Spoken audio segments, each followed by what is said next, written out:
Hello students, आज का topic है इको। देखते हैं स्टेप बाय स्टेप। अगर कोई भी डाउट हो तो आप कमेंट सेक्शन में मुझे जरूर पूछ सकते हैं। क्लास 9 एनसीईआरटी साउंड का मोस्ट इंपॉर्टेंट टॉपिक है ये। इससे पहले हमने रिफ्लेक्शन ऑफ साउंड अच्छी तरीके से कंप्लीट किया है, नहीं देखा है तो जाके देख लेना। देखते हैं इको क्या है। If we shout or clap near a reflecting surface like a tall building or mountain, we hear the same sound again. This sound which we hear is called echo. Simple सी बात है। जब भी आप एक काम करना, आप जाना एक खाली कमरे में जोर से चिल्लाना या फिर क्लैप करना, तो आप देखोगे जो आपने जो जो भी साउंड निकाला वो बार बार रिपीट होगा। जो बार बार रिपीट होता है उसे ही इको कहते हैं। सिंपल सी भाषा यही है। और इको किसकी वजह से होता है? रिफ्लेक्शन ऑफ साउंड की वजह से होता है। ठीक है, रिफ्लेक्शन ऑफ साउंड बहुत ही अच्छी तरीके से हमने समझा अभी पिछले पार्ट्स में। अगर आपने नहीं देखा है तो जाके देख लीजिएगा। ठीक है, देखते हैं। और अगर आपको कुछ भी डाउट हो तो आप मुझे कमेंट सेक्शन में जरूर पूछ सकते हैं। देखते हैं और क्या है। It is caused by due to a reflection of sound. जैसे कि मैंने बताया, रिफ्लेक्शन ऑफ साउंड में साउंड की वजह से ये होता है। ठीक है, and to hear an echo clearly the time interval between the original sound and echo must be at least 0.1 सेकेंड। सिंपल सी बात है, अगर कोई भी इको हो रहा है क्लियरली तो थोड़ा सा टाइम लेगा, टाइम इंटरवल लेगा। उसका टाइम इंटरवल कितना होगा? 0.1 सेकेंड। 0.1 सेकेंड इतना एक टाइम इंटरवल होगा ही होगा। ये कंफर्म है। किसमें? इको में। इको कब होगा? जब कोई भी कभी भी आप कुछ साउंड निकालें या साउंड क्रिएट हो, तो जब भी इको होगा तो उसमें कुछ टाइम लगेगा। 0.1 सेकेंड, 0.2 सेकेंड टाइम इंटरवल लगेगा। सिंपल सी बात है। Then the speed of sound in air is 344 meter per second. The distance traveled by a sound in 0.1 second is equals to 344 meter into 0.1 second is equals to 34.4 metre. देखते हैं इसका मतलब क्या है। देखो सिंपल सी बात है, स्पीड ऑफ साउंड एयर में, साउंड का स्पीड जो एयर में, नॉर्मल हवा में, वो 344 होता है। ये ध्यान में रखिएगा आप। ठीक है, 344 मीटर पर सेकेंड होता है। और जब भी इको की बात है, इको मतलब भैया क्या? जब भी कोई साउंड बार बार रिपीट हो, मिनिमम किसी भी साउंड को रिपीट होने में कितना टाइम लगता है? 0.1 सेकेंड लगता है। अभी ही हमने देखा। ठीक है, तो सिंपल सी बात थी। तो हमने 344 को इंटू कर दिया 0.1 से और हमारा आंसर आया 34.4 मीटर। इतना लगता है किसी भी साउंड को। उसका रेंज इतना है इको का, 34.4 मीटर ट्रैवल। ठीक है, डिस्टेंस ट्रैवल इतना करता है। तो ये एमसीक्यूज के अंदर आ सकता है दोस्तों, ध्यान में रखिएगा आप। ठीक है, प्लीज कमेंट सेक्शन में जरूर बताना कि भैया मैं कैसा पढ़ा रहा हूँ आपको, कि आपको समझ में आ रहा है कि नहीं आ रहा है। अगर आप ये सारी चीजें कहते हैं मुझे, तो मुझे बहुत अच्छा लगता है कि नहीं, मैं जो पढ़ा रहा हूँ बच्चों को समझ में आ रहा है। इससे थोड़ा मोटिवेशन मिलता है। ठीक है, और देखते हैं इसके अंदर क्या है। रिवर्बरेशन का मतलब देखते हैं क्या है अच्छी तरीके से। इको में B heard more than once due to repeat or multiple reflection of sound from several reflecting surfaces। जो हमारा इको होता है कभी कभी बहुत बार ये सुनाई देता है, बहुत बार रिपीट होता है, मल्टीपल रिफ्लेक्शन होता है। अब रिफ्लेक्शन ऑफ साउंड बहुत ही अच्छी तरीके से बताया था मैंने।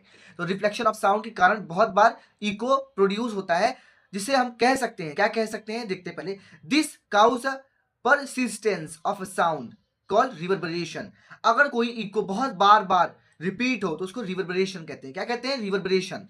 मल्टीपल बार कोई इको बार बार क्या हो? रिपीट हो, मल्टीपल बार, बहुत बार, तो उसको बोलते हैं रिवर्बरेशन। एक बार वापस कोई साउंड एक या दो बार, एक या एक से ज्यादा रिपीट हो 0.1 सेकेंड में मिनिमम, तो उसे इको कहते हैं। और कोई इको बहुत बार रिपीट हो, मल्टीपल टाइम्स रिपीट हो, तो उसे कहते हैं रिवर्बरेशन। अब इसके यूजेस भी पढ़ लेते हैं अच्छी तरीके से। हम देखते हैं क्या है इसके यूजेस। शायद आ सकते हैं एग्जामिनेशन में, तो ध्यान रखिएगा आप। रिवर्बरेशन क्या होता है और उसके यूजेस शायद पूछ सकते हैं, तो ध्यान में रखिएगा आप। इसको आप इंपॉर्टेंट मार्क कर लेना और ये एग्जाम में आ सकता है। ठीक है, देखते क्या है। Megaphones, horns, musical instruments like trumpets etc are designed to send a sound by multiple reflection in a particular direction without spreading in all direction।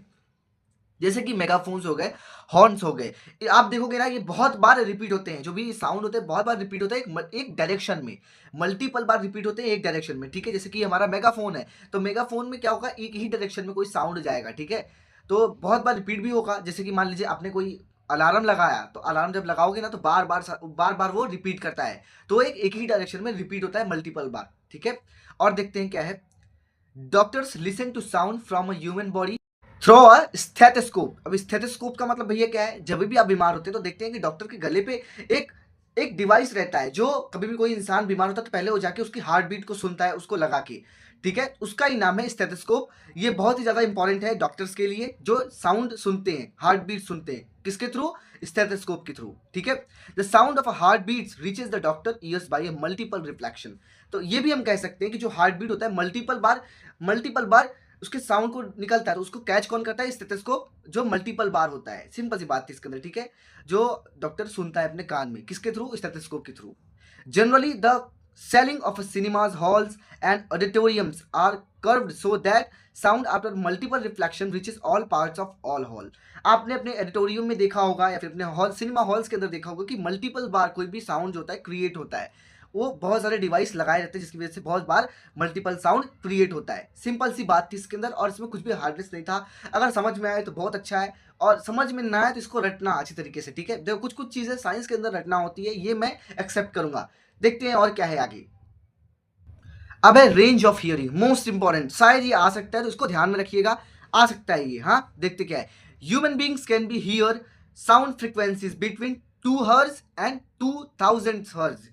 Simple सी बात है, जो हम लोग इंसान कितने हर्ज तक फ्रीक्वेंसी को, साउंड को सुन सकते हैं? 20 हर्ज से 2000 हर्ज तक हम आवाज को सुन सकते हैं। हर्ज क्या होता है भैया? फ्रीक्वेंसी का यूनिट है हर्ज, ध्यान में रखिएगा आप, ठीक है। Sound whose frequency is than 2 hertz is called infrasonic sound। अगर कोई साउंड लेस देन है, ठीक है, यहाँ पे लेस लिख देना, मैंने लेस लगता है नहीं लिखा है, सॉरी। हाँ, आप इधर लेस यूज लिख देना अच्छी तरीके से अपने नोट्स के अंदर। Sound whose frequency is less than 20 hertz is called infrasonic sound. Infrasonic sound का मतलब होता है जो 20 हर्ट्ज से कम हो, उसको कहते हैं क्या? इंफ्रासोनिक। अब अल्ट्रासोनिक क्या कहते हैं? जो मोर देन हो, 2000 हर्ट्ज से ज्यादा हो, उसको बोलते हैं अल्ट्रासोनिक साउंड। अल्ट्रासोनिक साउंड के बारे में एक और चीज बताना चाहूंगा, अल्ट्रासोनिक साउंड बहुत ज्यादा डेंजर होता है अपने लिए, क्योंकि ये 2000 हर्ट्ज से ज्यादा होता है। ये इंसान के लिए, इंसान के कानों के लिए मतलब प्रॉपर्ली नहीं है, हार्डनेस मतलब बहुत ज्यादा हार्ड है। अगर अल्ट्रासोनिक साउंड आप बहुत ज़्यादा देर तक सुन रहे हो तो इससे आपके जो ईयर्स होंगे वो डैमेज हो जाएंगे, ये कन्फर्म है, ठीक है। और देखते हैं यूजेस ऑफ अल्ट्रासोनिक साउंड क्या है, देखते हैं एक बार। Ultrasonic sound use to clean objects like electronic components use to detect cracks in metal blocks. Ultrasonic जो साउंड होता है अपना, ये जनरली इंडस्ट्रीज में यूज होता है। और जो अल्ट्रासोनिक साउंड होता है ना, ये किस क्लीनिंग में? ये इलेक्ट्रॉनिक कंपोनेंट को साफ करने के लिए यूज होता है। और मेटल ब्लॉक्स में क्रैक्स आ जाते हैं ना मेटल्स के अंदर, कि कहाँ जंग आ गया, कहाँ जंग लग गया, तो ये यूज होता है अल्ट्रासोनिक साउंड। जब आप इंजीनियरिंग वगैरह करेंगे तो बहुत इजीली, बहुत अच्छे तरीके से समझेंगे इसके बहुत अच्छी तरीके से एप्लीकेशन है, बहुत अच्छा इसका टूल है, आप बहुत अच्छी तरीके से समझेंगे इसके अंदर जब आप आगे चल के जाएंगे। तो अभी थोड़ा ऐसे ही समझिए, अगर आपको इंटरेस्ट हो साइंस में तब आपके लिए बहुत ही अच्छा है, वरना ऊपर ऊपर से रट लेना, ठीक है। देखते हैं और क्या है। Used in ultrasonic sound scanners for getting images for internal organs of human body. जो अल्ट्रासोनिक साउंड होता है ना, जनरली स्कैन करता है, क्या स्कैन करता है? जो भी इंटरनल ऑर्गन्स होते हैं बॉडी, हमारे बॉडी के इंटरनल ऑर्गन्स को अगर स्कैन करना होता है, एक्सरे टाइप का मान लीजिए, जो भी एक्सरे होता है ना, वो इसी के थ्रू होता है, इसी पे बेस्ड रहता है अल्ट्रासोनिक साउंड पे ही, ठीक है। और देखते क्या है। Used to break small stone formed in kidneys into fine grains. Simple सी बात है, अल्ट्रासोनिक साउंड किस लिए यूज होता है? जब भी किसी इंसान को किडनी में पत्थर हो जाता है ना, किडनी में पत्थर, तो उसको तोड़ने के लिए, उसको कम करने के लिए, उसको ब्रेक करने के लिए, तोड़ने के लिए उसकी स्टोन को अल्ट्रासोनिक साउंड बहुत ज़्यादा यूज होता है, लेकिन ये बहुत ज़्यादा एक्सपेंसिव होता है, ये ध्यान में रखिएगा आप। अब सोनार का मतलब देखते हैं क्या है। अब सोनार देखते हैं क्या है। It is a device which use ultrasonic waves to measure a distance, direction, speed of a underwater object। Simple सी बात है, सोनार एक डिवाइस है। क्या है दोस्त? डिवाइस है जो क्या करता है? अल्ट्रासोनिक वेव्स को मेजर करता है, कितने डिस्टेंस तक गया, ठीक है। सिंपल सी बात है, जो सोनार होता है अल्ट्रासोनिक वेव्स को क्या करता है? अल्ट्रासोनिक साउंड या अल्ट्रासोनिक वेव को क्रिएट करता है। किस लिए क्रिएट करता है? डिस्टेंस डायरेक्शन बताने के लिए, and speed of under water objects. Under water objects का मतलब भैया क्या है? सबमरीन वगैरह हो गई ना, तो सबमरीन वगैरह बताने के लिए कि ये इतनी स्पीड में है, और सोनार यूज करता है। सोनार क्या है भैया? सोनार है अल्ट्रासोनिक वेव्स। अल्ट्रासोनिक वेव्स को जो क्रिएट करता है, कौन क्रिएट करता है? डिवाइस, सोनार डिवाइस, जो हमें पता करता है distance, direction and speed of under water object. Simple सी बात थी इसके अंदर, और कुछ हार्डनेस नहीं था। The distance of a object can be calculated by knowing the speed of sound. देखो, किसी भी डिस्टेंस अगर ऑब्जेक्ट का पता लगाना है हमें, ठीक है, तो हम कैलकुलेट कर सकते हैं speed of sound in water and time, कितना समय लगा और कितनी स्पीड पे है कोई भी साउंड, ठीक है। उससे हमें अच्छी तरीके से हर एक चीज पता चल जाएगा सोनार के थ्रू, ठीक है, between the transition and reception of ultrasonic sound. Simple सी बात थी, ये एक डिवाइस है जो अल्ट्रासोनिक क्रिएट करता है, अल्ट्रासोनिक वेव्स या फिर साउंड को क्रिएट करता है, जिससे हमें distance, direction and speed of under water object को बहुत अच्छे तरीके से हमें पता चल जाता है। और देखते हैं इसके अंदर क्या है। देखो, ये सारी चीज़ों को आपको बहुत अच्छी तरीके से रटना होगा। नहीं समझ में आए, समझ में तो आ जाना चाहिए, बहुत ही ज़्यादा इजी है। ऐसा समझ के पढ़िए कि मुझे कुछ मिल रहा है, कुछ अच्छा सीखने को मिल रहा है। अभी भी नहीं समझ में आए अगर कुछ चीज़ें तो उसको रट लीजिए, ठीक है, इसके अंदर। क्योंकि ये सारी चीज़ें बहुत ही अच्छी हैं अगर आप समझते हो तो, अगर रट भी सकते हो आप नहीं समझ में आए तो। और बहुत ज़्यादा इंपॉर्टेंट साउंड चैप्टर, साउंड में जितने हमने स्टार्टिंग में पढ़ा अभी, साउंड, प्रोपगेशन एंड रिफ्रैक्शन, और भी 2-4 थे, और फ्रीक्वेंसी क्या होती है, पिच क्या होता है, ये सारी चीज़ें पहले से पढ़ना है, क्योंकि ये सारी अपनी डेली लाइफ में यूज़ होता है कि किसी की आवाज़ पतली मोटी क्यों है, और कभी भी डिस्टेंस और डायरेक्शन कैसे पता चल जाता है। अगर आप पढ़ोगे अच्छी तरीके से समझोगे तब लॉन्ग टाइम तक याद रहेगा, नहीं पढ़ोगे तो अच्छे मार्क्स आएंगे बस, और क्या। फिर क्लास 10th में आपको रिकॉल करना पड़ेगा अच्छी तरीके से। देखो हर एक चीज़ थोड़ा समझना पड़ता है साइंस के अंदर, तो समझना।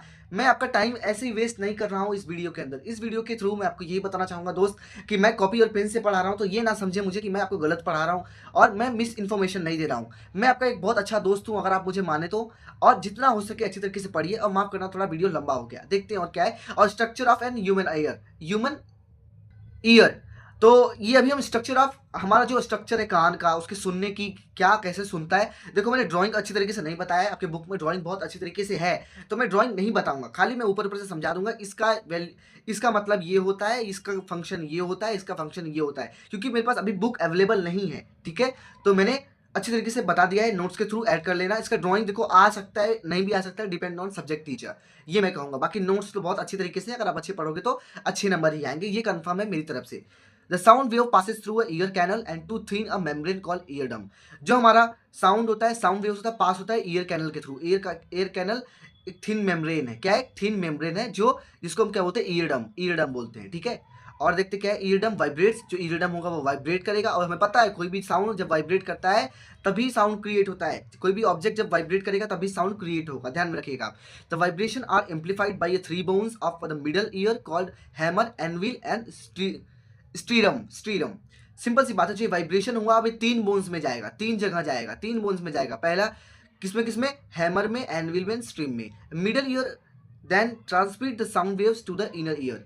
जो हमारा मिडल मतलब कि ऊपरी ऊपरी कान होगा, वो ट्रांसमिट करेगा साउंड को भेजेगा, छोटे वाले मतलब कि बड़े भैया ने छोटे भैया को भेजा, छोटे दोस्त को भेजा, बड़े दोस्त ने छोटे दोस्त को भेजा, जो भी इन्फॉर्मेशन था। तो मिडल ईयर जो बड़ा वाला है, जो मतलब मिडल में है, सिंपल सी बात है समझने के लिए। और जो छोटा वाला इनर होगा वो उसको साउंड वेव भेजेगा, ट्रांसमिट करेगा। फिर उसके बाद क्या होगा, the brain then interprets the signal has a sound. और जो हमारा ब्रेन होगा साउंड को हैज अ सिग्नल लेगा। ये एमसीक्यूज के अंदर बहुत ज़्यादा आता है कि जो हमारा ब्रेन होता है किस फॉर्म में इंफॉर्मेशन को लेता है, तो वो है सिग्नल। बहुत बच्चे साउंड या फिर वेव लिख के आते हैं, तो गलत है वो, उसको सिग्नल, ध्यान रखिएगा। देखो मैं आपको स्ट्रक्चर अच्छे तरीके से ड्रॉ तो कर नहीं सकता था, ज़्यादा पीडीएफ से पढ़ा था, लेकिन उसका कोई मतलब नहीं है। साउंड के अंदर वो आ भी सकता है, नहीं भी आ सकता है, डिपेंड ऑन सब्जेक्ट टीचर, उतना इंपॉर्टेंट नहीं है, थोड़ा ऊपर ऊपर से समझ लेना।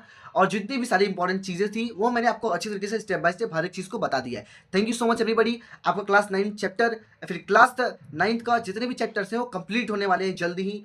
तो अगर आप हर एक वीडियोस को मेरे देखा, आपने अच्छी तरीके से समझा, तो प्लीज़ लाइक करना, शेयर करना, सब्सक्राइब करना। आपका कुछ फ़ायदा हुआ है तो मेरा भी फ़ायदा ज़रूर हो, ठीक है। Thank you so much everybody, मिलते हैं नेक्स्ट वीडियो में।